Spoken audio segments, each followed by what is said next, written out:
Well, hey, welcome back there, Golden Bears. I hope you've been keeping it classy, as I know you always have. Hey, last time we talked about how America wanted to engage in the European diplomatic landscape and found themselves at war with varying nations, with 1898 starting with the Spanish-American War and then culminating in taking different lands from the Hawaiians to the Filipinos to even down to Colombia, Nicaragua, and Panama and such. And so America grew up rather quickly and found a seat at the big boy table rather than working with the children's table. And we then have now, because we're kind of global players, we're going to find ourselves being driven as a wedge into this thing that we'll discuss today called World War I and the effects that had of drawing us into it. With that, there's a quote here that is a really cool quote, I believe, coming from a German newspaper called The Fatherland. So remember, these people are writing during a time when the Americans weren't quite yet committed. We remained neutral, but we knew that the Germans were fighting for the Central Powers, which had, Austria-Hungary, which had the Ottoman Empire.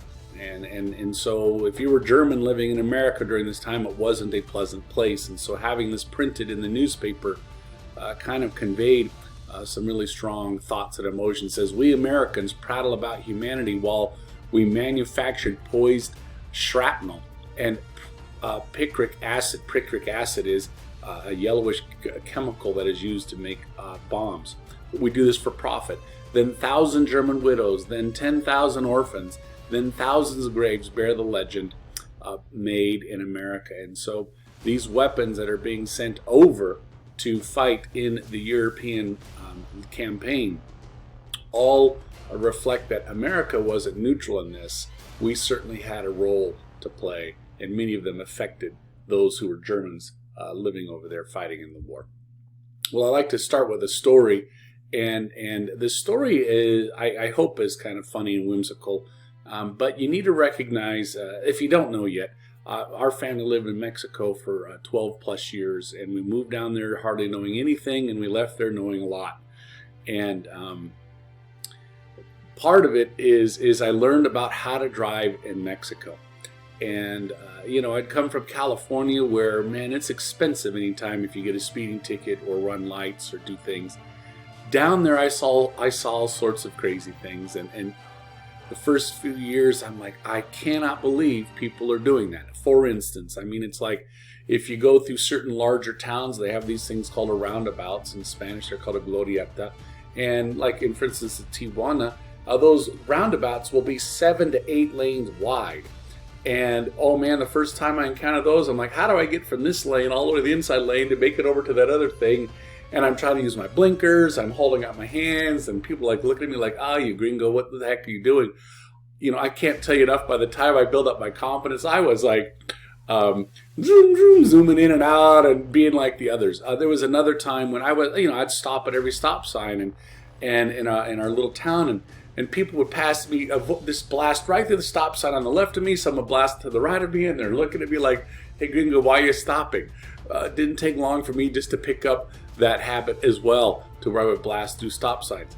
On major roads that would be like 2-lane roads out in the middle of nowhere, if you're traveling from one major city to another, it was not uncommon if there were cars that you were passing that were going too slow, they would weave over to the right, and then the car coming, the oncoming traffic, would weave over to the left, and that you would then just pass, even though there were cars coming in opposite directions. That if one car didn't do one way or the other, it's a head-on collision. But down there, it's just a normal courtesy.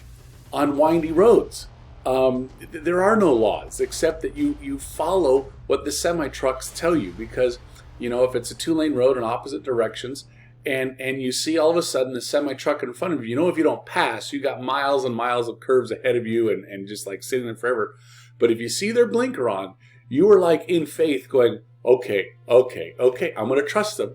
And you just press on the accelerator around blind curves and you make it, you're like, woo, and you hold up your hand, you wave, say thank you, and you move on to the next semi and you let the game continue. I'm telling you, driving in Mexico was quite the awesome adventure, but it also taught me some bad skills or habits that have been hard to break while up here, because, here you sit at a stop sign in the middle of nowhere waiting, I don't know, there's just certain things about it.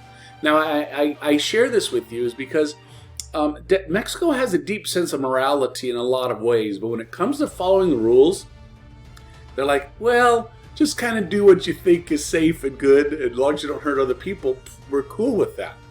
Well, America had the same sense of morality, even though while at the same time we're trying to conquer and vanquish other countries or regions, namely Hawaii, or namely Panama, namely Nicaragua, namely Colombia, namely Philippines. You can see the list is going on and on right now. But at the same time, we want to have the moral high ground that, well, we want to remain neutral and we want to follow all the rules. We want to make sure that we're making democracy look good. Okay, so this is the tension point that America is as the world goes on this collision course called World War I. And that how America wants, in the bullet point there you can see, wants to remain neutral. And the second thing is that President Woodrow Wilson wants to remain where democracy is preserved at all costs and to kind of, remain the moral high ground and all of this other stuff. So we'll find how well America navigates this moral compass and how they navigate the roads of Mexico, if you will, in its Byzantine nature, where rules are thrown out and you're just called to defend and survive, if you will. Well, the first challenge to President Woodrow Wilson comes from a country just south of us. Mexico had a president there that both Wilson and Taft and Roosevelt felt that this president was kind of conducive for Americans, and conducive in that they allowed for foreign investment, and we came down there and invested billions of dollars in helping their oil industry begin to expand and to grow and created jobs. Well, then this Mexican Revolution occurs there, and the leader of this, who we thought would be the one that would be good, Pancho Villa, ended up kind of being one that disagreed with American policies. And so this revolution challenged Woodrow Wilson's plan. And so during this instability of civil war, not once, not twice, but 3 different times, America sent down troops. One time, this would be the 4th time our troops have been sent into the town of Veracruz. Now, Veracruz is a quaint, cool town at the southern part of Mexico.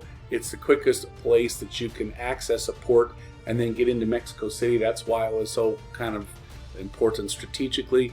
But that's the ongoing, joke that they picked on me as a gringo living in Mexico. They always say, "Why is Veracruz so important to you gringos?" And I knew the answer because I quickly learned it. I say, well, that's the place that 4 times we landed to try and do some bad things to you. And they all, that a boy. They'd pat me on the shoulder, and then we move on our way. Okay. Well, what happened is that as President Woodrow Wilson tried to save face, he sent down General Pershing, who was ill-equipped to do that. He sent down another general who was ill-equipped to do that, both in Veracruz and coming by land. And all this did is kind of anger the Mexican General Pancho Villa, who came across the border, I believe in Columbus, there in New Mexico, and kind of caused a little skirmish there, which then sent more troops down there. It was kind of a funny episode. You can see here's this cool little cartoon here where Mexico and the U.S. and Pancho Villa jumps over the fence. It causes some skirmishes there in New Mexico. That's all he wanted in New Mexico. And because of that, we as Americans feel that we can send down literally troop sizes of 10,000 people and put boats out off the harbor of Veracruz and create problems there for them, kind of trying to create another insurrection as this time. Well, again, why does America feel like we could declare that we're morally better and have a moral compass, yet at the same time, we're quick to defend when we feel that we've been wronged during this time? Okay, so this Mexico thing, put a little thought bubble in that, because that will come back to play in terms of how does America find themselves getting involved into the Great War or Great World War I. Okay, so now let's go into what is happening in the European campaign, in the European theater during this time. Well, I don't need to go into too much detail about secret treaties between Germany and Austria-Hungary, and then you have England and France, and then you have this little random town in Austria, I believe. I'm trying to think. Principe, this little random,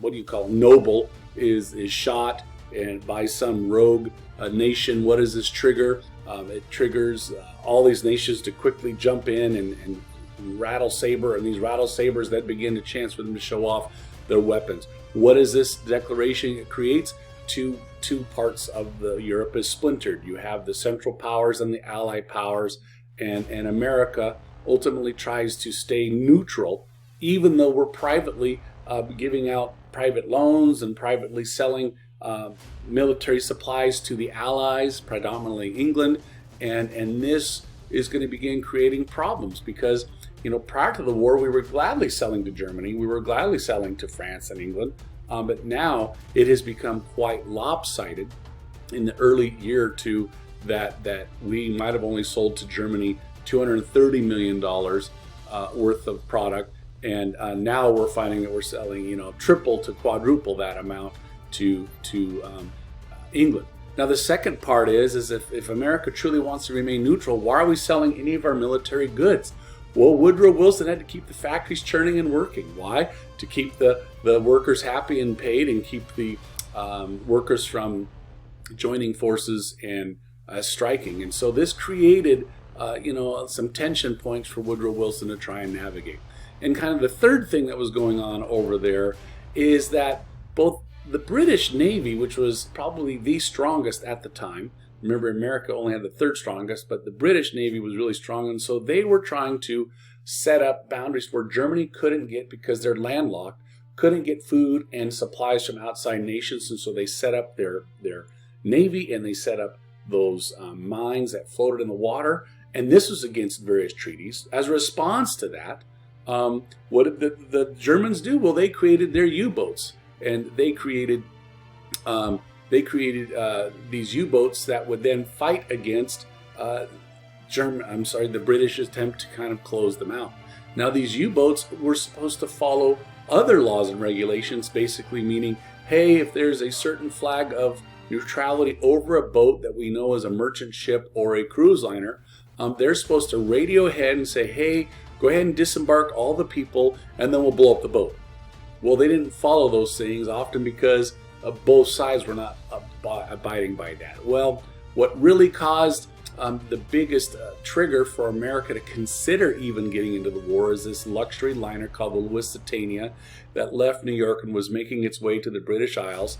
And it was there that it sank, killing almost 2,000 people, of which only 128 Americans were on board. What did this do? It caused the Americans to cry for a response and to join in. What does Wilson do? He wants to continue to remain neutral. Why? He knew, as did the Germans and as did the British know, that this ship wasn't a purely neutral ship. It had munitions from America going over to the war effort. Now here's what you need to know, that this Lusitania did not start the decision for Americans to join the war. Well, the decision for Americans to join the war will come here next on another event, but this could be a trigger, but it was not the defining decision for making that happen. Okay. Once again, Wilson is trying to bring them together. Even after Lusitania, what does he do? He goes to Germany. He says, Germany, you didn't really mean to blow up that boat. Now here's what you're going to do. You're going to basically apologize. You're going to give reparations to the families that died. Germany says, you're right. We broke the law. We don't want to get into a battle with America joining in on this. We'll pay whatever we needed to do this. Well, all while Germany is there trying to pay off for the death of those almost 2,000 people, their, lack of a better word, but their ambassador to Mexico, Mr. Zimmerman, is there plotting a plan and working with the Mexican government. Remember, Mexico and their revolution, and America sent their soldiers down there. Relations with Mexico aren't that good, and you know, they have a plan. The Germans basically cite that if you are willing to work with us, we will give you back everything you lost in the Gadsden Treaty. So you'll get back Arizona, you'll get Texas, you'll get New Mexico, you'll get parts of California back. And he says, we promise you these things if You just kind of basically say, we'll keep being a thorn in the side of Uncle Sam and America. And this telegram was intercepted, and it was then sent and printed out on the local newspapers about 2 or 3 days later. And what does this do? This allows the jingoism, which we talked about before. It's a sense of male-dominated conversation to where I'm going to thump my chest and go join the war effort despite the costs or the reasons behind it. And it is at this point that the president declared or goes to Congress and wants to declare war against the Central Powers, of which a few days later and after tons of debate, yes, there were people who were against this, basically says, no, we're tired and we need to move forward in joining our friends there in Europe. Well, what does this mean? Notice, making the world safe for democracy, America taking the high road, always thinking that we have the ability to be made safe for democracy, and the only way to do that is to defeat Germany. And what does this do? Is even prior to the Zimmerman Telegraph, prior to the sinking of Lusitania, not secretly, but our government had been passing measures to begin building a military and begin building the forces needed. And that was crucial. And we had the AEF, the American Expeditionary Forces. Those were like the early Marines that had already been over there helping the French and already been over there helping the British. Weren't having much of an impact, but they certainly were there helping. But now that the war has been officially declared, it's going to take a long months before there is any indelible help. Why? We got to raise up an army of 3 million men. We got to create more boats to ship them over there to the ocean. We got to create the tanks, the weapon, train them, all these types of things. And so it really isn't until 1918 that you begin seeing American forces making a difference. And that is essentially only at the Battle of Arbonne there in France, where we are able to join in with the British and the French to kind of create a clear line. Not after the loss of life. I believe close to 50,000 Americans lost their life there, with over 230,000 Americans coming away injured. But we need to recognize that Americans had a little bit of contribution, meaning 10 million people lost their lives, were impacted by World War I, either by way of their farms being destroyed, or their land, or their homes being destroyed, or members dying or being maimed by the war. So Americans, we got off very easy in this World War I compared to the other countries at the time. Well, with the entry of America coming in, and with the removal of Russia departing. Why did Russia depart? Because in 1917, I forget if I have a slide on that, and the Russian Revolution, the Bolsheviks who were brought into power, basically Lenin argues, well, this is a bourgeois war, we don't need to be part of it. So they asked if they could secretly with Germany say, can we surrender and chill? And Germany says yes, because that took them out of the game. And this is another reason perhaps why it was important that America joined in. But ultimately, we find on the 11th day, at the 11th hour, on the 11th month, that Germany surrenders officially to the Allied forces.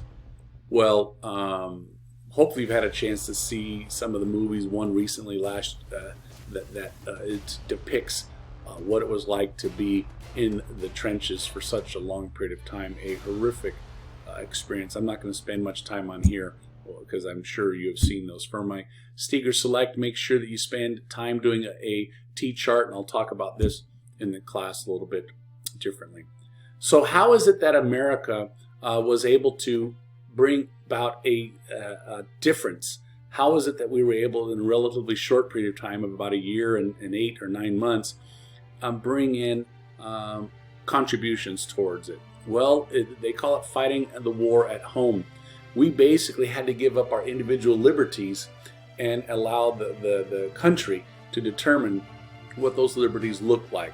For instance, we started the War Industries Board, the WIB, and what made this unique is, imagine, think of the War Industries Board and this leader of it. His name is Baruch, B-A-R-U-C-H. He was from Wall Street. He knew everybody and anybody. It's like he had a Rolodex of all these CEOs who ran corporations, and a phone call from him saying, "Hey, can you guys stop making tractors down there in your factories? Can you start making tanks?" Yeah, that's the order of the president and your government. Okay, we will do that. And so this War Industries Board was very important in how it built up our country rather quickly. But you have to recognize that many Americans were willing to push back their own rights in order for these things to be put forward. At the same time, you have the National War Labor Board meeting where they just settled disputes. And what was very interesting and cool about that is many of the unions says, we promise not to strike. And then in return for not striking, guess what they're able to get? 8-hour workdays, time and a half for overtime. They tried to get equal pay for women, but that got voted down, but it was a good attempt. And then the last thing is the right to collectivize, the right to become unions, when the war comes to an end. And so this is a big victory for the Labor Board. Why? They needed over 1 million people to join the workforce in order to do all the things that the War Industries Board wanted. And more importantly, they needed women to join in this workforce. As men were being sent off to battle, women had to replace everything from the milkmen to those answering telephones, etc. Now, the sad part, and we'll talk more about this as we get later in this chapter, is that women were not paid of equal value to those of the men. And that's something that still to this day, even equal rights protections have been negated. So please remember this, that there was an opportunity, it was discussed, and it was a bargaining chip, but the government shot down that idea. What else were we doing at the home front in order to help America mobilize for World War I? Is you have a name that you're going to become familiar with, Herbert Hoover. He'll become a president at some point. We'll name a dam after him out of Las Vegas. But Herbert Hoover was a lot like Baruch, where the government had to recognize that if we're going to feed people at home and overseas, that we have to have civilian population make sacrifices for this. And so many Americans would say we're going to have meatless Mondays, we're going to have wheatless Tuesdays, etc., etc. And what would they then do is that by our sacrifices, it gave the opportunity for the government to send off those goods to soldiers there.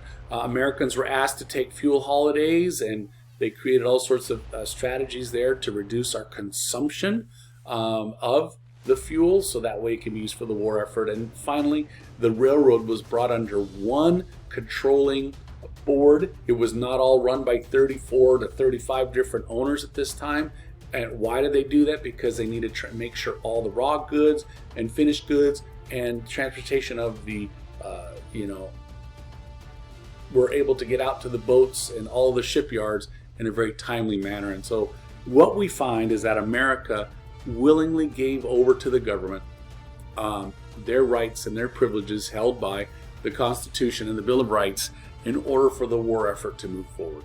Now, during this time, we also see the government really begin focusing on propaganda, and they really worked hard at controlling what Americans spoke about. And so they created this Committee on Public Information. George Creel was his name, where they would create movies and made it very popular to show these in movie houses, etc. They would go on, I think over 8,000 events were held locally, where they would be a war vet that will come and speak for a few minutes talking about how awesome the war was going over, and then they would then sell this time to sell war bonds, etc. And so they depicted all of this World War I as a opportunity for people to get out and experience the world, and it would be a positive experience and ultimately save us from the savage beasts that the Germans were known to be. Okay, well, this all came on the heels of a sacrifice. So here you can see some of the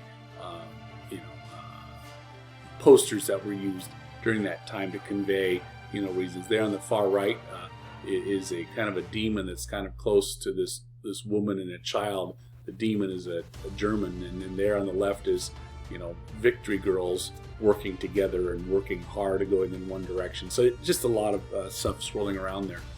But sadly, in order for most Americans to believe in this war effort, they actually had to create two things there to suppress media and had to suppress commentary. It was the Espionage Act and the Sedition Act. And we haven't seen these since when we had the American Revolution that was passed, if you remember, during the Townsend Acts, etc. Way back when. It doesn't seem forever when you were in class talking about that. One such instrument is espionage. Means you can't, print and say things about the negative sentiments of the war, but the Sedition Act was against entire people who they alleged said things what were wrong. And so one such person was Eugene Debs. Who was Eugene Debs? He was the foremost outspoken person in leading one of the labor movements there. And the government broke into the union offices of Eugene Debs and found about 130,000 members there, used this to interview them, saw them as seditious people because they were speaking out against the harm that the war was doing, and that the war was really about the workers being used for the bourgeois owners, all these things that was just about opinion, but they were harassed and put into jail. One such person, Eugene Debs, was found guilty of this and thrown into jail, and he sat in jail, I think, close to 8 to 10 years. And interestingly enough, after the war, I'll talk about him later, he actually runs for president while sitting in prison. I think he gets over 800,000 votes.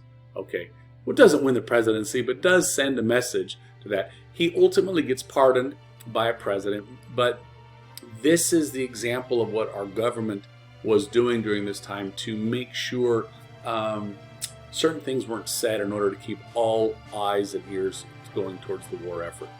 This happened in World War II. Similar things, we'll talk about that. It isn't until we get to Vietnam where the government and the media no longer are working on the same page. And in fact, the media is like, no, we're going to report what we see.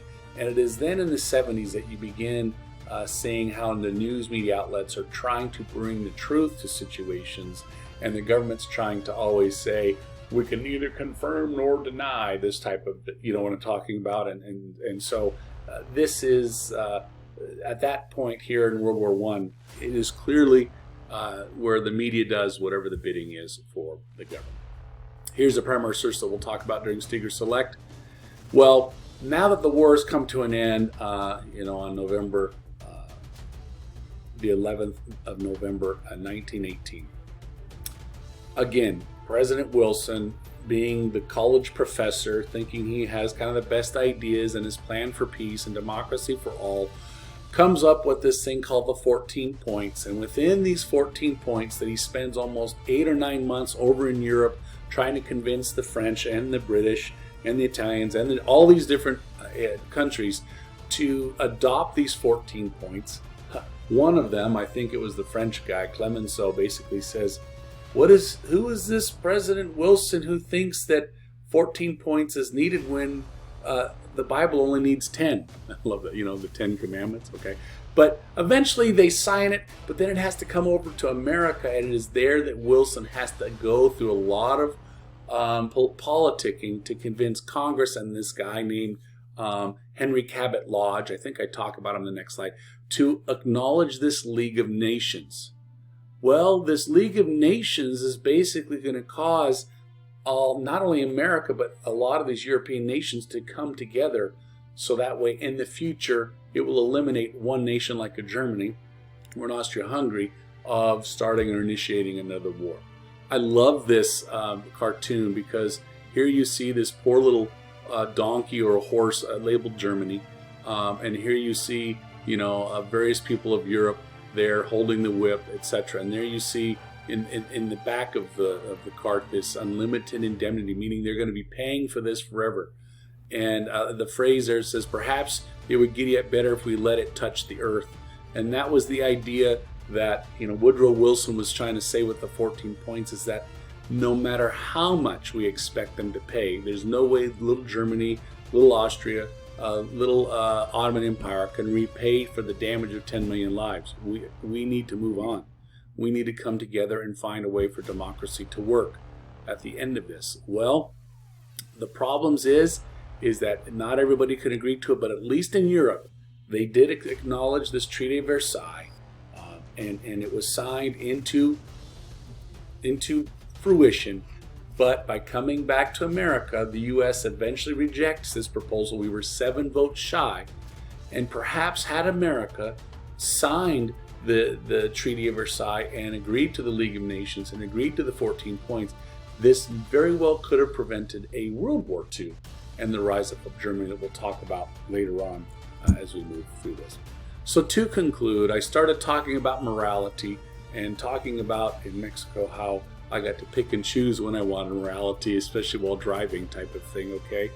And I find it very kind of audacious that America, on one hand, we get to be imperialists and get to go and dictate the terms of other countries, but on the other hand, we expect people to listen to us as the moral compass of this. And so ultimately, my father back in the day, and I'm not advocating for violence, but he reminded me and said, "Hey, Doug, there's no such thing as a clean fight. You fight to win."